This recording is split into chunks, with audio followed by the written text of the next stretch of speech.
sejahtera untuk kita semua. Yang terhormat Bapak Kepala SMPN 11 Kota Serang, Bapak Haji Sanyata Jaka Santoso MPD. Yang terhormat Bapak dan Ibu Dewan Guru. Alhamdulillahirrahmanirrahim, puji syukur kehadirat Allah Subhanahu wa Ta'ala. Hari ini kita bisa berkumpul di ruangan ini dalam acara diseminasi budaya positif, yaitu di SMPN 11 di SMP Negeri 11 Kota Serang pada tanggal 31 Mei 2024 dalam rangka berbagi dengan rekan sejawat. Kami dari CGP Angkatan 10 Kota Serang, saya sendiri Elis Eskom dan teman saya Ani Suryani SPD. Kami di sini akan berbagi, mohon maaf ya Bapak Ibu, bukan untuk menggurui tapi berbagi atau sharing, ya.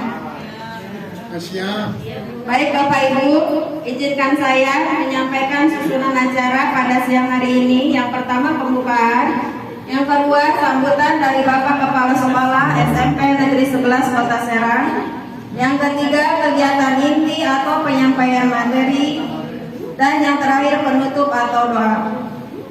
Untuk pembukaan, marilah kita buka acara ini bersama-sama dengan mengucap basmalah. Bismillahirrahmanirrahim. Untuk acara selanjutnya yaitu sambutan dari Bapak Kepala Sekolah SMP Negeri 11 Kota Serang. Kepadanya dipersilakan. Jangan dong Pak. Cepat saja ya.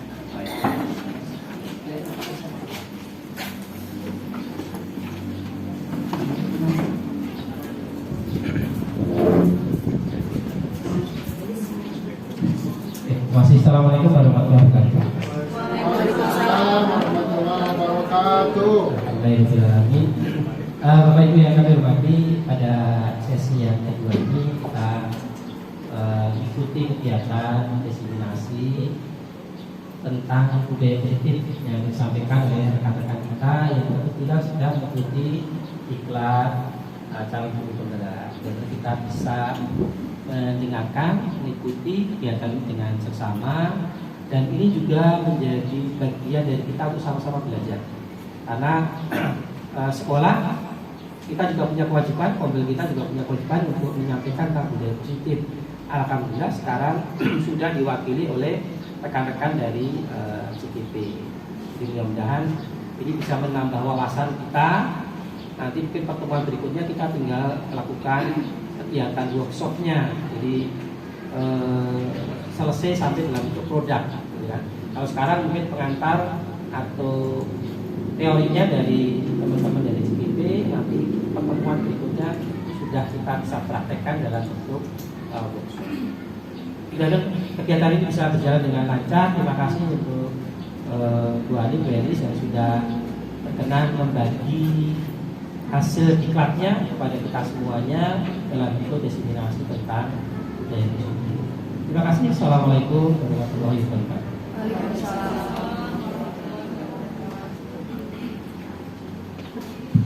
Baik, terima kasih kepada Bapak Kepala Sekolah SMP Negeri 11 atas sambutannya.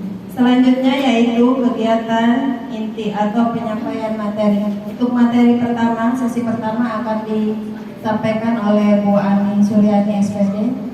Nanti terakhir akan disambung oleh saya sendiri. Selanjutnya dipersilakan kepada Ibu Ani. Baik, terima kasih Bu Elis.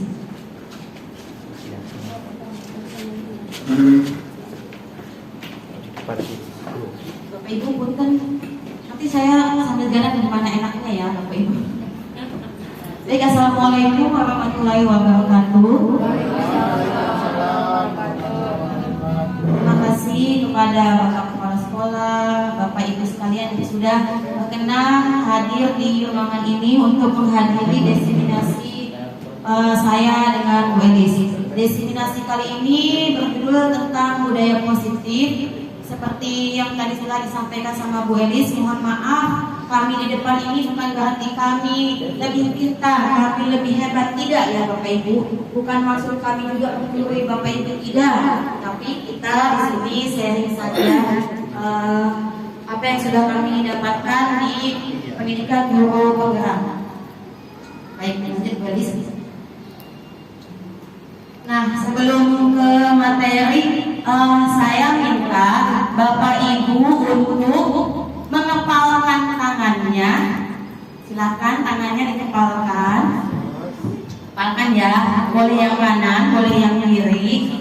Kemudian silakan Bapak Ibu bayangkan di dalam kepalan tangan Bapak Ibu itu sesuatu yang sangat berharga buat Bapak Ibu. Bayangkan itu sesuatu yang sangat berharga dalam hidup Bapak Ibu. Sudah kebayang Bapak Ibu? Boleh sebentar dibayangkan, boleh sebentar yang saya pegang ini sesuatu yang sangat berharga dalam hidup saya. Oke, kalau sudah kebayang apa yang di dalam genggaman ini, boleh teman Bapak Ibu siapa saja di sampingnya berusaha untuk membuka kepala itu. Nah, silakan Bapak Ibu lakukan apa yang Bapak Ibu inginkan. Yang mau membuka boleh memaksa, boleh misalkan nanti saya kasih uang kalau mau buka itu. Ngerayu, boleh juga mengancam boleh. Oh, nggak ada yang ngerayu ya? Nggak ada yang mengancam ngerayu. Yang warna merah. Oke. Sudah ya? Sudah ada yang ngerayu, sudah ada yang mengancam, sudah ada yang memaksa? Sudah? Oke. Kalau sudah, boleh dibuka lagi kepala tangannya ya. Sekarang saya mau tanya ke Bapak Ibu. Tadi ketika temannya meminta untuk membuka kepala itu, apa yang Bapak Ibu lakukan? Membukanya atau tetap mempertahankan? Tetap mempertahankan. Ada yang membukanya? Oke, Bu Halimah mempertahankan. Bu Anda membuka. Bu Anda dengan senang hati buka. Oke, Bu Halimah kenapa dipertahankan? Karena ini adalah rahasia. Oke, karena itu kan hal yang berharga buat kita ya. Oke, terima kasih Bu Halimah. Kemudian Bu Anda kenapa dibuka ketika temannya minta untuk membuka kepalanya? Berbagi, itu pengen tahu. Oke, berbagi ya. Oke, baik, terima kasih Bu Anda. Yang lain, jawabannya apa? Kenapa tetap mempertahankan kepalanya? Sangat berharga. Baik Bapak Ibu, berarti kontrol di kita seseorang itu ada pada siapa, orang lain atau kita sendiri? Kita sendiri. Jadi orang lain mau membuka, kita misalkan mau membuka kepala kita sesuai dengan permintaan orang lain, kontrolnya ada di diri kita. Atau Bu Halimah mau tetap mempertahankan, tetap diri kita sendiri kan? Itu tetap kesadaran diri sendiri. Jadi posisi kontrol itu ada pada diri kita sendiri, bukan orang lain. Kita tidak bisa dikontrol sama orang lain, tapi kita yang mengontrol diri kita sendiri. Terima kasih Bapak Ibu, tepuk tangan untuk kita semua. Baik, kita masuk ke budaya positif. Yang tadi Bapak Ibu lakukan akan berhubungan dengan budaya positif. Budaya positif. Budaya positif ini merupakan perwujudan dari nilai-nilai atau kegiatan universal, keyakinan universal yang diterapkan di sekolah, atau nilai-nilai keyakinan dan kebiasaan di sekolah yang berpihak kepada peserta didik. Keyakinan universal itu berhubungan dengan nilai-nilai kebajikan di sini ya, nilai-nilai kebajikan, nilai-nilai baik yang dilakukan. Next, guys. Kemudian nanti di sini kita akan membahas budaya positif itu meliputi apa saja sih. Di sini ada 6 aspek dalam budaya positif. Yang pertama, perubahan paradigma stimulus respon. Kalau dulu itu namanya stimulus respon ya. Nanti kita akan melihat bagaimana sih perubahannya ketika sudah masuk ke budaya positif. Kemudian yang kedua, konsep disiplin positif. Yang ketiga, 5 posisi kontrol. Yang keempat, pemenuhan 5 kebutuhan dasar manusia. Jadi manusia itu punya kebutuhan. Ada 5 di sini nanti yang disampaikan. Yang kelima, keyakinan kelas, dan yang terakhir segitiga restitusi. Karena di sini saya bersama Bu Elis berdua, kami nanti akan membagi sesinya ya Bu Elis ya, dibagi 2. Baik, untuk yang pertama adalah perubahan paradigma. Nah, kalau yang stimulus respon itu yang model lama ya Bapak Ibu, perubahannya yang model lama sekarang di posisi positif itu berubah menjadi teori kontrol ya, dimana kalau kita itu mengontrol diri sendiri itu tidak bisa dikontrol sama orang lain katanya. Nanti kita lihat perbedaan antara stimulus respon model yang lama dengan teori kontrol yang model yang terbaru. Gimana sih perbedaannya? Oke, di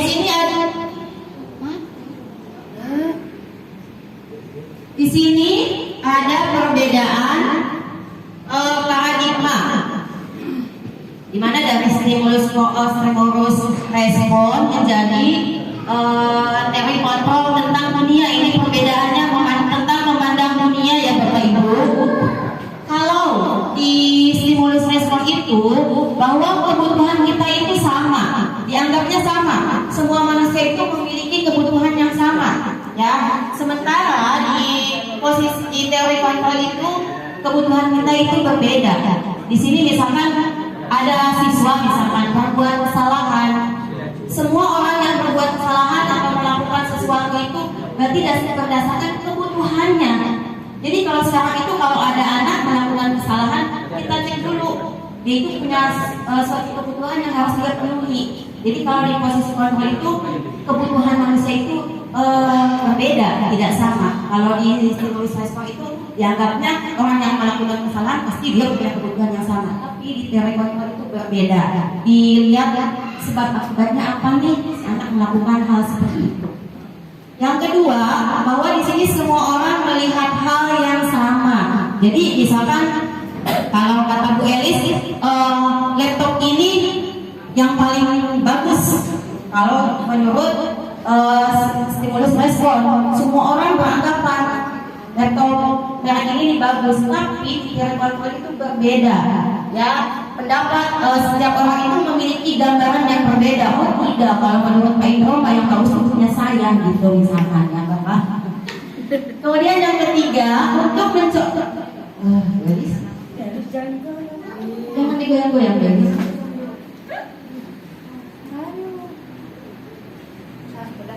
Yang ketiga, kita mencoba mengubah orang agar berpandangan sama dengan kita.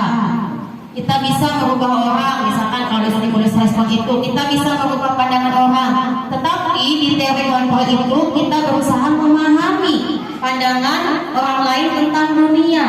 Jadi di teori kontrol itu kita tidak boleh egois. Kita harus memahami bahwa kalau menurut Bu Anani itu cara mengajar yang ini bagus, ya. Kalau di teori kontrol itu kita harus memahami, oh iya ya, coba saya pahami benar nggak seperti itu. Jadi kita tidak boleh kekeh dengan penilaian kita. Menurut saya ini yang bagus.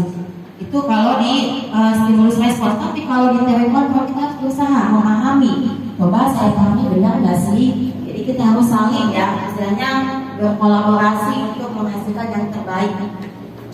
Kemudian yang keempat, perilaku buruk itu dilihat sebagai suatu kesalahan.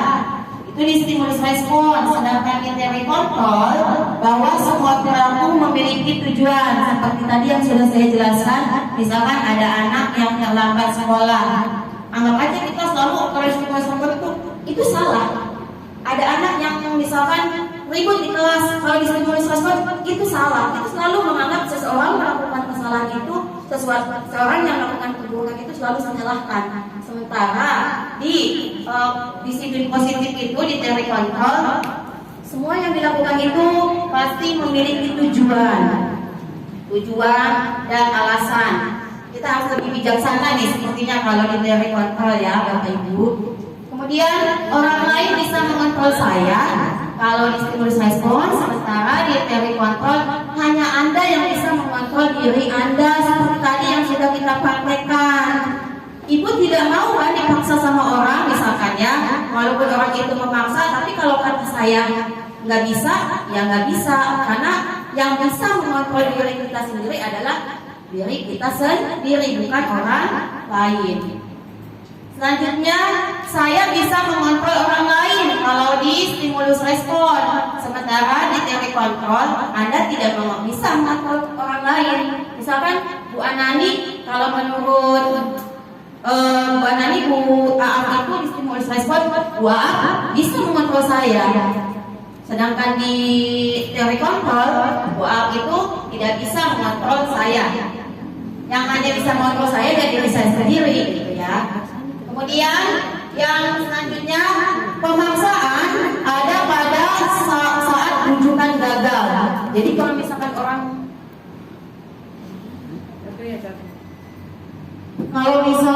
ada orang gagal itu dipaksa harus bisa dianggap salah, ya. Kalau orang gagal, sementara di teori kontrol itu kalau ada yang gagal kita ajak kolaborasi biar menghasilkan sesuatu yang lebih baik, biar bisa mencapai tujuan. Jangan sampai ada yang gagal, kamu gagal, kamu salah, tidak seperti itu.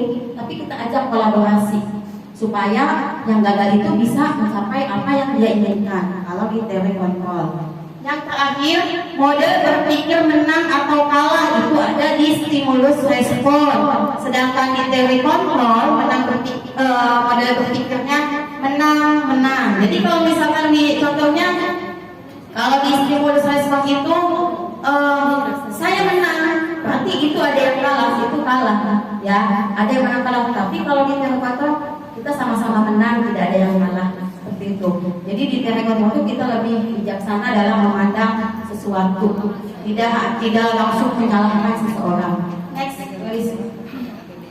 Nah, di sini konsep disiplin positif selanjutnya, bahwa dalam konsep disiplin positif adalah cara penerapan disiplin yang mengajarkan peserta didik lebih bertanggung jawab dan menumbuhkan kesadaran berdasarkan nilai-nilai kebajikan. Berarti di sini disiplin positif itu akan menanamkan nilai kebajikan, nilai hal-hal yang baik yang diyakini oleh peserta didik. Kenapa peserta didik itu menjadi disiplin? Karena dia meyakini suatu keyakinan kebajikan, satu hal kebajikan, nilai-nilai kebajikan. Kemudian disiplin positif ini lebih ke arah disiplin diri yang dapat mengontrol diri dalam melakukan segala tindakan. Jadi kalau sudah memiliki sifat disiplin, kita bisa mengontrol diri kita, apa yang harus dilakukan dan apa yang tidak boleh dilakukan. Jadi tahu mana yang baik. Selanjutnya, disiplin positif ini dapat membuat murid memahami dan menyadari berdasarkan motivasi internal, bukan akibat paksaan atau pujian dan hukuman. Ketika kita, misalkan di sini murid ya Bapak Ibu, sudah memiliki sifat kebajikan, nilai kebajikan, melakukan disiplin positif, maka semua itu harus berasal dari motivasi internal, dari dalam diri kita. Tidak boleh dia melakukan misalkan saya terlambat, takut dimarahin. Itu berarti kan karena ada rasa takut, ada motivasi dari luar. Nah, jadi disiplin positif ini harus mulai dari dalam. Dan ternyata Bapak Ibu, kita menghukum anak itu bukan suatu hal yang tepat. Memberikan hukuman ke anak itu bukan suatu hal yang tepat, karena itu akan menyakiti siswa. Dan siswa mungkin akan dendam kepada kita. Kemudian motivasi yang timbul juga tidak akan dalam waktu jangka panjang, hanya karena dia takut aja gitu. Ketika dia udah nggak merasa takut dimarahin atau bagaimana, udah bebas-bebas aja. Kemudian selain hukuman juga reward kepada siswa itu kurang tepat juga, karena si siswa juga akan melakukan hal karena saya akan dapat hadiah misalkan dari bapak kepala sekolah. Ketika bapak kepala sekolahnya ganti ngasih hadiah, dia berubah lagi, nggak disiplin, ya. Jadi tidak baik. Yang baik itu harus motivasi dari dalam diri kita sendiri. Next, bisa jalan-jalan. Tapi seneng loh. Senang, tapi cuma jangka pendek dia melakukannya. Tidak dalam diri sendiri. Kalau dari dalam diri sendiri kan mau dapat hukuman, mau dapat reward, tetap aja melakukan hal yang baik. Sebaiknya seperti itu. Wah, ini ulang tahun ya, Mei ya? Juni Pak, tanggal 11 Juni nanti ya. Dikesal ya. Nah, di sini ada motivasi perilaku manusia itu dilakukan. Di sini ada 3 hal. Kenapa manusia itu memiliki motivasi? Ada hal melakukannya di sini motivasinya untuk menghindari ketidaknyamanan atau hukuman. Misalkan nih, saya terlambat. Untuk menghindari ketidaknyamanan misalnya ya, saya nggak buat berapa takut diomongin sama Bu Yun, misalkan gitu kan, saya nggak nyampe contoh ya Bu Yun, ya maaf. Atau untuk menghindari hukuman, misalkan tuh Bu Ani ini telat atau Bapak misalkan Bapak dihukum gitu ya, misalnya gitu. Saya nggak buat berapa takut dihukum sama Bapak, nggak boleh sebenarnya ya. Kemudian Elis mati deh. Genit deh. Gede.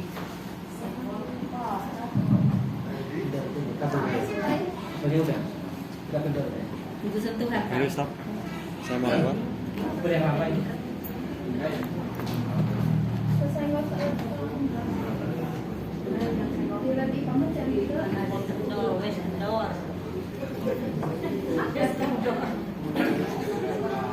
Kemudian motivasi perilaku manusia yang kedua adalah untuk mendapatkan imbalan atau penghargaan dari orang lain. Nah, ini juga tidak baik ya, karena akan motivasinya timbul dalam jangka waktu pendek doang, tidak selamanya si motivasi itu bisa berjalan. Nah, 2 alasan motivasi ini masuk ke dalam motivasi eksternal karena pengaruh dari luar, karena takut diomongin, takut dihukum, karena hanya pengen dapat reward itu dari luar. Nah, yang sebenarnya yang terbaik adalah motivasi internal ya Bapak Ibu, untuk menjadi manusia yang mereka inginkan dan menghargai diri dengan nilai-nilai yang kita percayai. Kalau kita melakukan hal yang baik, jangan karena sesuatu ya, tapi karena saya menghargai diri saya sendiri, seperti itu. Next, betul Oma? Betul, Nek, betul Nek. Nah, motivasi intrinsik ini yang penting ya buat kita semua, bahwa untuk menjadi manusia yang mereka inginkan dan menghargai diri sendiri dengan nilai-nilai yang mereka percayai. Ini tadi sudah saya jelaskan bahwa kita melakukan sesuatu itu ya minimal untuk menghargai diri kita sendiri aja lah, walaupun orang lain nggak menghargai kita ya.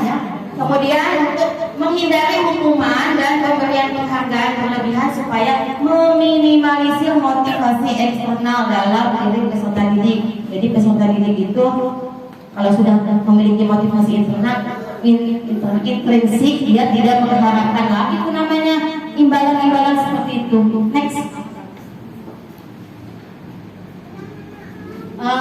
Punten ya Bapak Ibu, saya sedikit bertanya nih. Menurut Bapak Ibu, pemberian hukuman dapat mendisiplinkan siswa tidak? Tidak.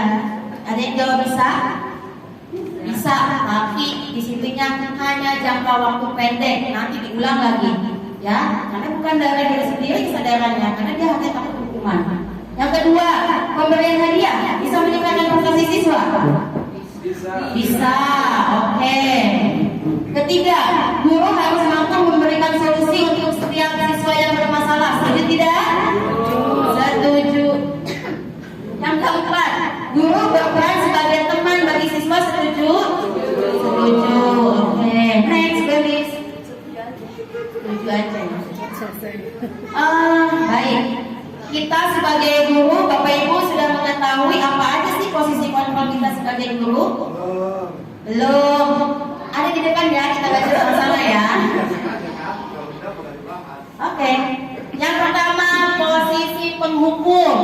Nah, sudah merasa kita sebagai posisi penghukum? Sudah. Nah, kapan sih kita dikatakan sebagai posisi penghukum?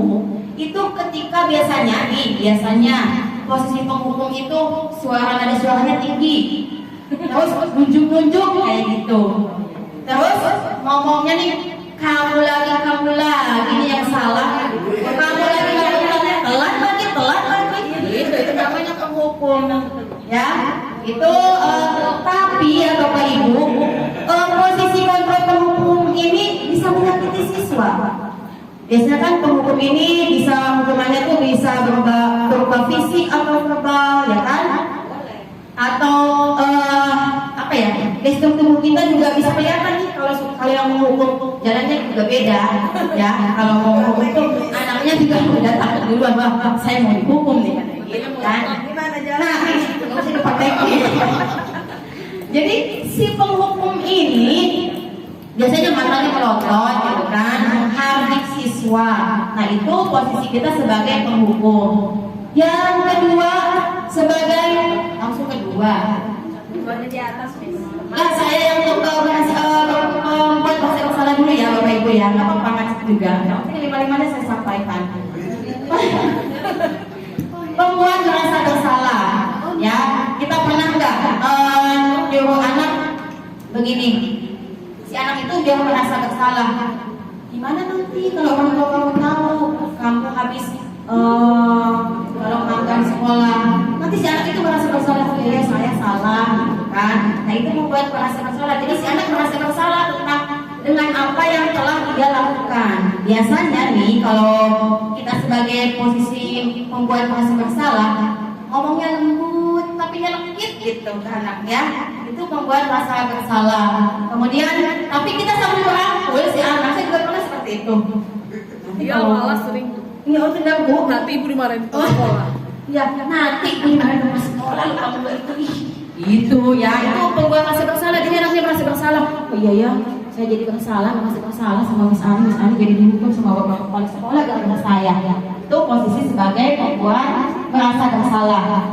Yang ketiga sebagai teman. Pasti bapak dan ibu di sini sudah menjadi posisi guru sebagai teman. Betul? Biasanya kalau di sini guru tuh lebih akrab dengan teman, dengan murid, lebih akrab. Ayo dong, ingat nggak waktu kemarin dibantu sama ibu, masa sekarang kamu nggak mau bantu sih gitu kan? Biasanya lebih bercanda sama teman, sama murid, lebih cengengesan lah itu istilahnya. Jadi tapi di sini kalau posisi teman ada jeleknya juga ya Bapak Ibu. Jadi si anak itu tergantung sama guru itu. Ketika guru itu nggak ada, biasa aja nggak ada ininya dia. Atau selalu ditolongin sama guru itu yang merasa teman, ya. Yang keempat adalah pemantau. Kalau pemantau itu hampir sama dengan teman. Jadi di sini biasanya ingat nggak apa konsekuensinya kalau kamu salah, kalau kamu melakukan kesalahan. Tahu nggak peraturannya apa? Nah itu lebih memantau perilaku siswa. Biasanya di sini lebih akrab juga sama seperti teman. Yang terakhir adalah posisi manajer. Nah ini adalah posisi yang terbaik yang harus kita miliki. Gimana sih posisi kita yang baik itu sebagai guru? Ya posisi manajer. Dimana ketika anak melakukan kesalahan, kita tanya dulu alasannya apa melakukan kesalahan. Sesuai tidak dengan keyakinan kelas kita. Kamu mau kan memperbaikinya? Jadi dari awal sampai akhir kita mengajak siswa gitu kalau yang melakukan kesalahan berdiskusi sebaiknya seperti apa. Posisi manajer ini kita mengajak anak mencari solusi juga. Tidak, ya udah kamu pikirin aja sendiri, tidak seperti itu. Nah sebaiknya posisi guru adalah sebagai manajer. Kenapa? Karena guru melakukan sesuatu bersama peserta didik, mempersilahkan peserta didik untuk mempertanggungjawabkan perilakunya dan mendukung peserta didik supaya dapat menemukan solusi. Jadi udah marah-marah tapi gak ngasih solusi gitu kan, itu tidak baik juga. Tapi kalau di manajer itu ya kita ngasih tahu, kita nanya dulu masalahnya apa, kita cari solusinya, kita kasih solusinya.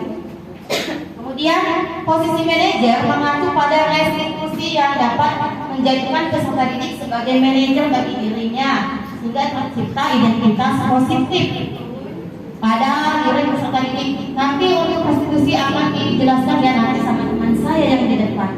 Bu. Baik, itu saja penjelasan dari saya. Umi mau kemana Umi? Selanjutnya untuk materi selanjutnya nanti Bu Eri akan menyampaikan. Terima kasih.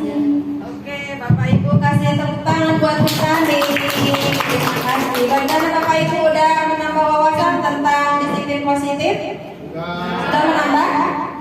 Apakah Bapak Ibu sudah pernah mempelajari tentang disiplin positif yang tadi ada 5 posisi kontrol guru? Udah pernah mempelajari? Apa baru ini? Udah pernah di PMM udah sampai aksi nyata? Ada nggak di PMM?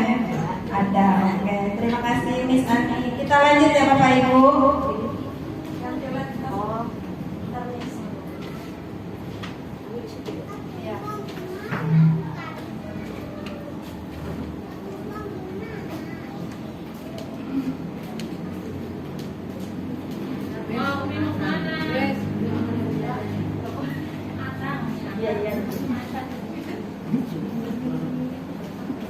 Baik Bapak Ibu, sebelum dilanjut kita relax sebentar ya, sedikit dulu ya. Kita tebak-tebakan. Ini tebak nama kota. Insya Allah Bapak Ibu mungkin bisa. Kita mulai ya. Yang pertama pertanyaannya ini, kira-kira menurut Bapak Ibu ini nama kota apa ya? Apa Bu Wiwi? Salatiga. Ada yang lain? Kenapa Ibu bilang Salatiga Bu? Tiga. Ada di daerah mana itu Ibu Salatiga? Dekat rumahnya Bapak. Ada dekat rumah Bapak di daerah Jawa Tengah atau Jawa Timur? Oke, coba kita lihat jawabannya ya. Oke, betul, tepuk tangan. Cakep. Lanjut ya Bapak Ibu. Nah, yang ini apa ini Bapak Ibu? Ayo, daerah mana ini Bapak Ibu?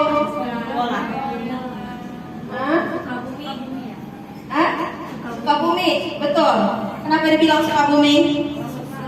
Karena itu gambar apa yang sebelahnya yang warna biru? Belum itu bumi. Oke, kita lihat jawabannya ya, betul apa salah? Oke, betul. 100. Lanjut. Nah, ini ada daerah siapa tuh? Oh, Maluku. Ini udah apa nih daerah Sumatera nih, Bu Dewi sepertinya. Coba kita lihat Bu Dew. Oh iya, 100 buat Bu Dewi. Lanjut nih, minta selanjutnya apa ya? Yang paling depan yang jilbab merah. Banda Aceh. Kenapa dibilang Bandung? Bandung. Sepertinya dihapus ujungnya. Dung. Jadi Bandung. Cakep. Terakhir. Terakhir apa nih? Surabaya. Kenapa dibilang Surabaya? Karena ada buayanya. Laut apa? Simbol dari Surabaya itu apa sih? Kota buaya. Berarti di sana banyak buaya. Mana Sumi? Buaya daerah.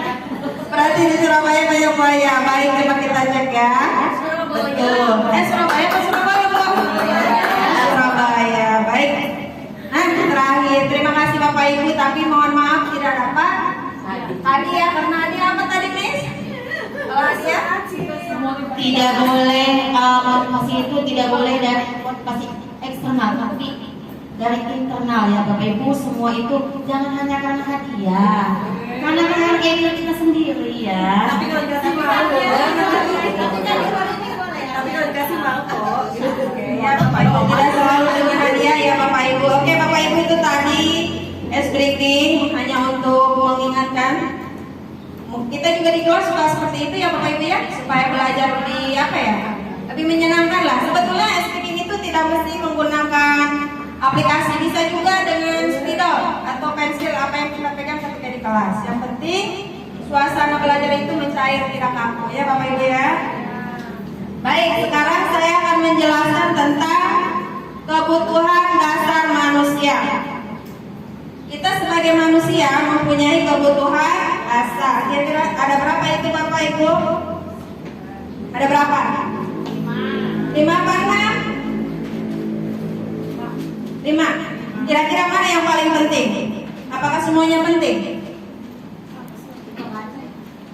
1, kesenangan, kebebasan, bertahan hidup, penguasaan, kasih sayang, dan rasa diterima. Apakah semuanya penting? Atau dari kelima itu ada yang lebih penting?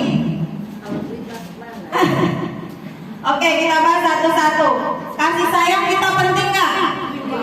Penting banget. Kalau nggak dikasih sayang, gimana? Oke, cinta itu penting ya Bapak Ibu ya. Yang kedua, kesenangan. Penting nggak kesenangan? Bapak Ibu hari ini senang nggak? Oh biasa aja. Waduh, biasa aja berarti ya. Oh senang besok libur. Oke. Yang ketiga, oh iya di sini ada biasanya dengan apa sih? Supaya kita bisa bertahan hidup itu biasanya dengan apa? Makan, apalagi? Minum. Kalau nggak makan nggak minum kita nggak bisa bertahan hidup. Lemas. Oke. Selanjutnya kebebasan. Kita perlu nggak bebas? Perlu. Tapi bebas jangan sampai tanpa batas. Dan yang terakhir adalah penguasaan. Kita perlu nggak dengan penguasaan? Kalau di kelas contoh anak ini kita membuat struktur membuat pemilihan KM. Tapi ada salah satu anak yang mengajukan sendiri. Dia pengen punya apa itu? Tanpa dipilih sebetulnya KM itu. Dia pengen menunjukkan bahwa dia bisa gitu. Jadi dia menguasai. Seperti itu ya Bapak Ibu. Oke, lanjut please. Nah, Bapak Ibu di sini ada 4. Kira-kira pertanyaan apa bukan ini Bapak Ibu? Yang pertama, aku senang main kejar-kejaran dengan ibu guru. Seru. Kira-kira menurut Bapak Ibu itu masuknya ke yang mana? Apakah penguasaan, kebebasan, apa kesenangan? Kesenangan. Oke, kita coba menggunakan kuis. Sebentar nih. Bapak Ibu buka Google, ketik kahot. Ada kuotanya nggak Bapak Ibu? Aduh. Buka kahot ya Bapak Ibu. Kita belajar. Silakan dibuka Google-nya Bapak Ibu. Nanti saya kasih passwordnya.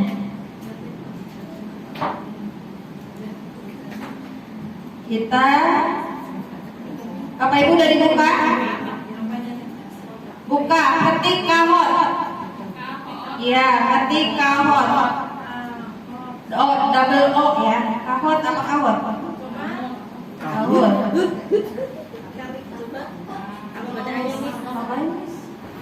Permainan video atau apa? Ini kuis ya, Bu ya. Saya kalau di kelas suka biar anak nggak jenuh, suka seperti ini Bapak Ibu 5 soal atau 4 soal. Bapak Ibu udah buka ini apa namanya pinnya. Nah ini pinnya Bapak Ibu mangga masuk. 1998258. Silakan masuk. Ini ada di layar. Di layar ada Bapak Ibu. 1998258. Oke, Bu Yun udah masuk. Oke, Bu Mentas, Bapak Jaka, Bu Yati.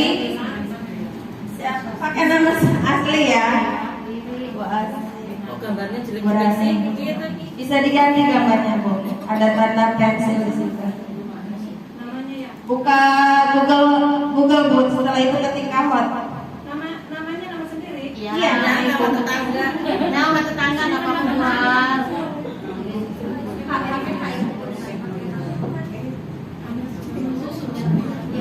Kahot, kok. Tulisannya Ibu di atas. Kahot. Ahot, ahot. Ini yang ada di layar Ibu. Oke, udah siap Bapak Ibu? Apa kita nunggu? Double O. Double O.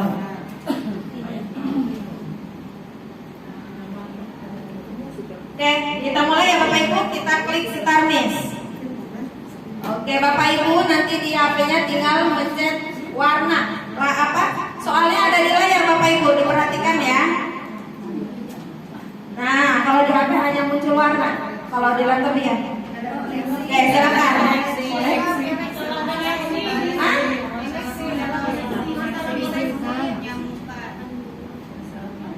Connection lost, please do not. Apa ini? Udah masuk kok. Udah. Bapak bisa? Aku senang main kejar-kejaran dengan ibu guru, seru. Kira-kira menurut Bapak Ibu apa jawabannya? Jawaban juga. Iya, hanya 20 detik. Ya, di waktu Ibu. Belum dibaca saat ini. Okay, next question. Nah, peringkat pertama diraih oleh Ibu Yenti, Ibu Yun, Bu Fadwa, dan Pak Jaka. Ini peringkat 5 besar ya. Ini jawabannya siapa yang cepat dan benar. Hanya 20 detik. Lanjut nih, next. Oke, pertanyaan yang kedua. Nah, Ibu kejar aku, ibu guru serang aku. Oke. Kira-kira jawabannya apa? Itu yang ditutup. Ibu kejar aku karena ibu guru sayang aku. Apa jawabannya? Kalau Bu yang menang Oke. bantu. Ya, next ya. Oke, next. Oke, siapa yang naik ke atas? Waduh, ya sama Bu Uyun masih di atas. Siapa yang masuk? Bu Mintas. Ini yang bisa mengalahkan. Siapa yang namanya siapa? Pak Indra ini kayaknya nih. Next ya. Oke, lanjut Bapak Ibu.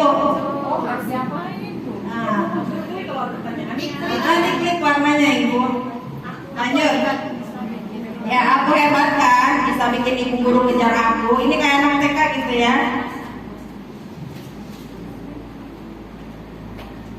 Udah? Iya, nanti jawabannya di layar. Oke. Jawabannya berarti penguasaan. Kita lihat siapa juaranya. Pak Indrio. Waduh. Wah, Wah, ya ini tetap. Bapak naik. Bapak naik. Intan naik. Next ya. Oke, lanjut. Oke, hanya 5 soal ya Bapak Ibu. Di kelas boleh diterapkan Bapak Ibu, dari HP juga bisa. Tapi kalau di HP anak-anak nggak bisa melihat di layarnya. Kalau di sini kan enak pakai layar ya. Aku bosan belajar mewarnai terus di dalam kelas. Nah, mungkin anak-anak kita juga pernah bilang seperti itu ya Bapak Ibu. Oke, jawabannya kebebasan. Kita next. Siapakah pemenangnya? Jawabannya masih Bu Yeti. Wah, Bu Yeti paling depan soalnya, jadi cepat jawabannya. Oh, Bu Yeti udah punya kunci jawabannya. Itu siapa Hero? Ada yang warga baru tuh, Hero sama Bu Rani. Bapak naik ke atas. Oke, satu lagi ya Bapak Ibu. Kita main kuis. Jangan anak aja yang main kuis, kita juga. Aku bosen, masa belajarnya cuma gitu-gitu aja, dengerin ibu guru aja. Ya. Apa jawabannya kira-kira? Cinta dan kasih sayang, kebebasan, kesenangan atau penguasaan?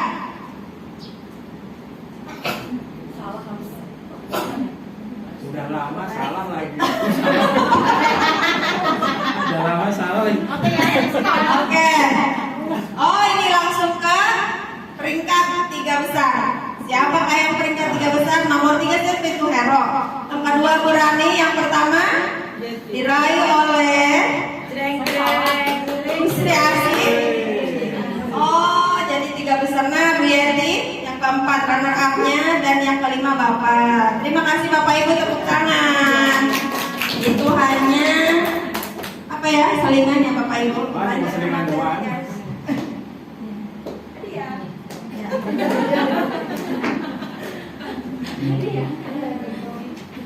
Untung nggak menang ya. Nah, ini yang tadi Bapak Ibu isi ya. Sudah bisa ya Bapak Ibu, yang mana nomor 1 itu tadi apakah kebebasan, kesenangan. Oke, next quiz. Itu hanya quiz dari soal kebutuhan dasar hidup manusia. Di sini. Biasa. Masih baru.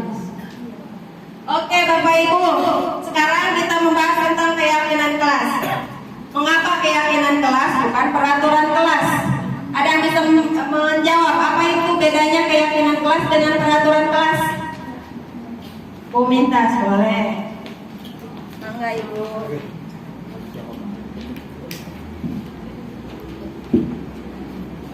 Coba ya, Bu Ya ya. siap Bu. Enggak, kalau salah pun nggak bakalan dihukum Bu. Udah mau mati. Kalau keyakinan kelas itu, jadi satu kelas itu paham semua atau sepakat dengan apa yang tulis di situ, karena itu merupakan hasil kesepakatan dari seluruh pada di situ. Jadi kalau misalkan ada kesalahan, mereka udah yakin, udah tahu apa akibatnya, apa yang harus dilakukan, mereka akan melakukan sendiri. Oh, saya tadi salah begini, maka saya harus begini, tanpa guru itu harus kamu begitu enggak. Jadi udah tahu apa akibat dari tindakannya. Itu keyakinan kelas. Keyakinan kelas. Mungkin ya jawabannya. Iya Bu. Lanjut ya. Kalau peraturan Bu, menurut pendapat Ibu? Kalau peraturan peraturan berisik. Situ yang menjawab. Nah, Nyontek dong. aku di sampingnya tega Ih. amat sih. Nyontek. Apa kira-kira Kalau peraturan mungkin Udah gua jawab, di sampingnya bisa gua udah dibikin jawab. oleh itunya dua wali pasangan tanpa melibatkan? tanpa melibatkan seluruh warga. Jadi kalau kata Bapak Ibu pilih keyakinan apa peraturan? Kalau di kelas nih. Keyakinan dulu, baru Baik, tepuk tangan dong buat Bu Mintas. Terima kasih Ibu. Ya dong. Ya, next ya Bapak Ibu tadi untuk keyakinan dan peraturan sudah dijelaskan sama Bu Mintas. Untuk nah ini nilai-nilai keyakinan lebih menggerakkan seseorang dibandingkan mengikuti serangkaian peraturan-peraturan. Setuju tidak? Sebetulnya kalau keyakinan itu orang lebih senang daripada peraturan. Kita senang peraturan apa keyakinan ibu-ibu? Senang diatur nggak? Bapak Ibu senang diatur nggak? Tidak ya. Kalau terlalu banyak aturan kita kadang pusing ya.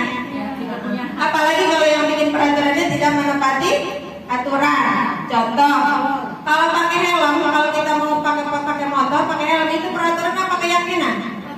Peraturan. Tapi kadang-kadang yang bikin peraturan itu tidak mematuhi ya. Oke. Jadi kita lebih pilih keyakinan daripada peraturan. Kalau di kelas kita bikin. Oke. Nanti di ajaran baru kita bikin keyakinan kelas apa peraturan kelas? Dengan anak-anak ya kita bikin keyakinan kelas zaman peraturan kelas. Next Miss. Nah ini Bapak Ibu keyakinan kelas yang pertama. Ketika membuat keyakinan kelas, kita sebagai pendidik harus berperan mewujudkan terbentuknya keyakinan kelas dengan adanya kesepakatan guru dan peserta didik. Jadi harus sepakat antara guru dan siapa? Peserta didik dan murid. Kita nggak boleh kita ambil dari Google tempel tanpa ada kesepakatan dari murid kita di kelas. Yang kedua, keyakinan kelas itu berupa pernyataan universal. Ketika buat keyakinan kelas itu, kata-katanya yang mudah diingat, dipahami. Setelah itu bisa kita aplikasikan di lingkungan sekolah. Tidak usah ribet-ribet ya Bapak Ibu, yang simple aja. Yang penting dilaksanakan. Next nih. Nah Bapak Ibu, coba diperhatikan ada nomor 1 dan 2. Menurut Bapak Ibu yang mana yang keyakinan kelas? Nomor 1 apa nomor 2? Kata-katanya. Nomor 1 apa nomor 2? Kira-kira yang kesepakatan kelas. Kan tadi di awal udah disinggung bahwa keyakinan kelas itu harus ada kesepakatan antara guru dan siswa ketika membuat keyakinan kelas di kelas. Yang mana Bapak Ibu? 1 apa 2? Coba kita tanya sama Ibu Gerung dulu. Mangga Ibu. 2 kebagian. Karena satu tulisannya kecil. Apa itu pertanyaannya apa? Yang termasuk keyakinan kelas yang mana? Nah, kira-kira yang nomor 1 apa nomor 2? Itu yang nomor 1 udah ditulis di situ yang kesepakatan kelas. Dari kata-katanya itu. Oh. Bisa aja menjebak judulnya Mak.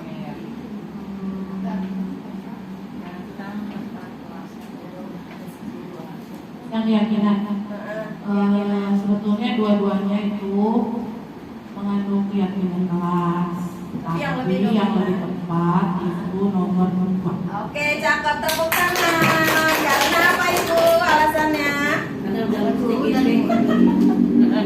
Karena ada muncul kata-kata kesepakatan ya kami Ya. guru dan murid artinya dibuat secara bersama-sama. Cakep, 200 buat Bu Yati. Kalau yang pertama, sebentar belum selesai. Kalau yang pertama datang tepat waktu itu bisa jadi dibikin sama gurunya aja. Betul, betul itu. Hanya sebelah pihak. Oke, betul. Oke, terima kasih Ibu. Ya, sebetulnya keyakinan kelas itu yang betul adalah yang nomor 2 karena di situ ada kata-kata guru dan murid. Ya, lanjut Miss. Oke, ini keyakinan kelas. Peraturan kelas dan keyakinan kelas itu berbeda. Kalau peraturan selalu kembali ke buku, selalu kembalikan buku ke tempatnya, itu peraturan. Tapi kalau keyakinan kelas kita udah tahu bahwa itu tanggung jawab. Selanjutnya, kalau peraturan dilarang mengganggu orang lain, tapi kalau keyakinan kita yaitu harus menghormati orang lain. Kata-katanya simpel tapi bermakna gitu ya Bapak Ibu. Terus hadir di sekolah 15 menit sebelum pembelajaran dimulai, itu peraturan.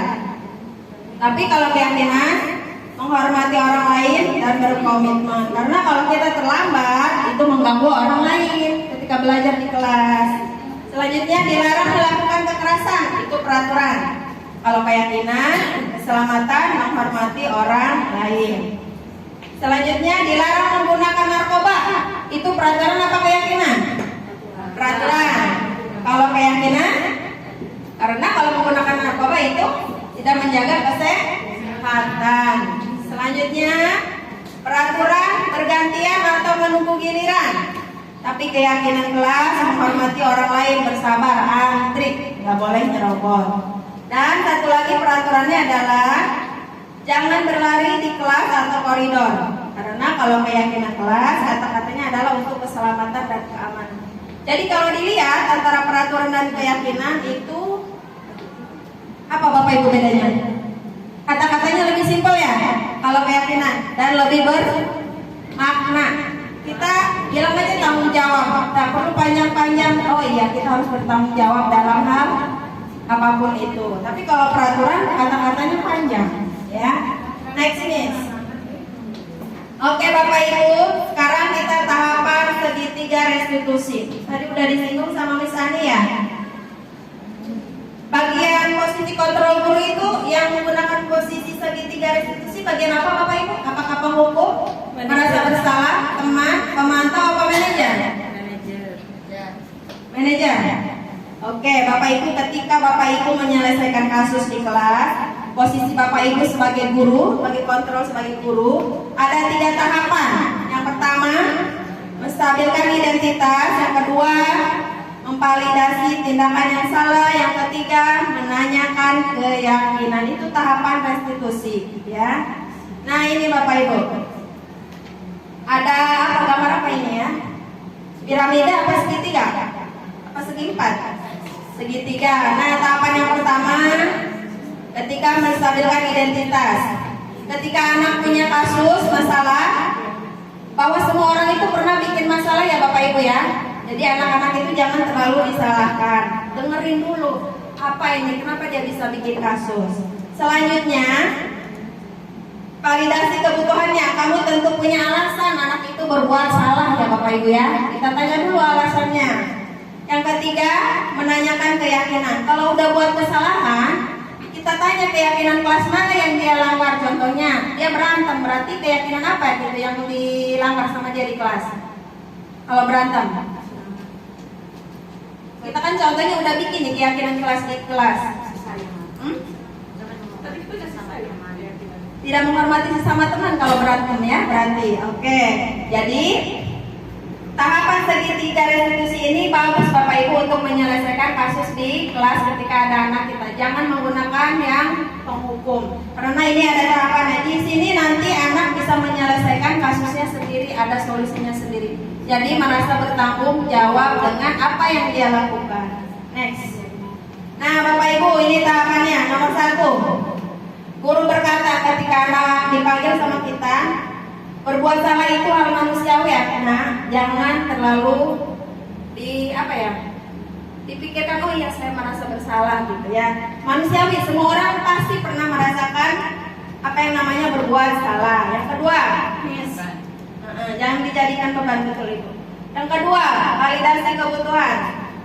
Guru berkata, kamu bisa saja melakukan hal buruk, lebih buruk, tapi kamu tidak melakukannya. Nah kita tanya Bapak Ibu, kemarin saya udah praktek ya Bapak Ibu bikin video. Cuma mau ditampilkan di sini mah nggak ada suara ya Ibu ya? Ada? Oh, kan tadi panjang ya. Tapi nggak saya itu mau saya delete itu. Oke.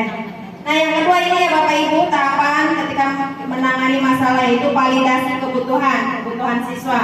Yang terakhir nih, menanyakan keyakinan. Guru berkata, apa nilai yang kita percaya di kelas atau yang kita yakini? Terus nilai-nilai universal apa yang telah kita sepakati di kelas? Dan kelas yang ideal itu seperti apa? Ya pertanyaan-pertanyaan seperti itu ya Bapak Ibu. Jangan menyudutkan anak lah ya. Ketika Jika ada masalah kita dengarkan dulu anak bercerita, pasti ada alasannya. Kita pun kalau kesiangan pasti ada alasannya ya. Mungkin Bu Yanti juga paham dari arah Serang Hijau ke sini bisa aja macet gitu kan ya. Ada alasan, setiap orang melakukan kesalahan itu pasti ada alasannya. Jadi kita jangan menghukum. Yang paling bagus mengatasi setiap masalah di sekolah, terutama ke siswa, adalah menggunakan tahapan segitiga restitusi. Kita sebagai guru, sebagai pengontrol, sebagai manajer, bukan sebagai penghukum. Next. Oke Bapak Ibu, segitiga restitusi itu untuk menyelesaikan masalah. Guru atau pendidik berperan sebagai manajer yang menggunakan segitiga restitusi dalam menyelesaikan masalah melalui 3 tahap tadi. Tujuannya simple ya Bapak Ibu. Kita kan ketika menangani masalah, tujuannya untuk menghasilkan peserta didik yang mandiri dan bertanggung jawab, karena peserta didiknya itu mencari solusi sendiri, menyelesaikan masalahnya. Jadi dia bertanggung jawab sendiri ya. Baik Bapak Ibu, mungkin sampai di sini ada yang mau bertanya atau mau menambahkan? Ada Bapak, kok jadi buyut? Ada yang mau menambahkan?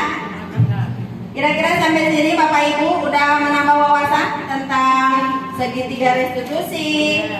Udah? Oke, ada yang bertanya? Terima kasih. Udah, cukup ya Bapak Ibu ya. Mohon maaf apabila ada kata-kata yang salah. Mohon maaf kami berdua dalam menyampaikan.